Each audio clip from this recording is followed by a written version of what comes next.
কুয়াকাটা যাওয়ার পথে আমরা কোথায় কোথায় থামলাম, কি করলাম, সারা জার্নি পথে সব কিছুই এই ভিডিওর মাধ্যমে আপনাদের কাছে শেয়ার করব। তো আসসালামু আলাইকুম, সবাই কেমন আছেন?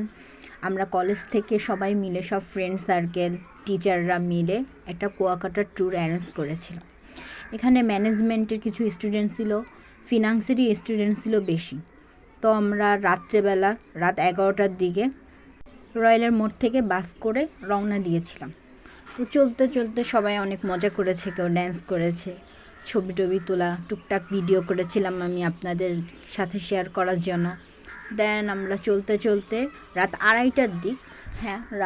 2:30টার দিক আমরা বরিশালে নামি, সবাই ফ্রেশ হওয়ার জন্য। বেশ ঠান্ডা পড়েছিল, আমরা সবাই গরম গরম চা খেলাম, এখানে সবাই মিলে টুকটাক আড্ডা দিলাম, ফ্রেশ হলাম। ওইখানে দুধ চাটা এতই ভালো লেগেছিল, একদম খাঁটি গরুর দুধ দিয়ে। আমি একাই 3 কাপ চা খেয়েছিলাম। সবার নাস্তা পানি শেষ করে আমরা সবাই মিলে আবার বাসে উঠে পড়লাম। দেন গাড়ি চলতেছে, সবাই মজা করতেছে, আবারও ড্যান্স করতেছে, ইচ্ছা মতন ঘুরতেছে ফিরতেছে বাসের মধ্যে। আমার আসলে প্রচণ্ড ক্ষুধা লাগছিল, আমার চাতে আসলে হয় নাই। 2টা পরোটা, একটা ডিম ফুসো খেয়েছিলাম। রাত যখন 3:30টার পরই সবাই ক্লান্ত হয়ে পড়ছিল, সবাই রেস্ট নিচ্ছিল।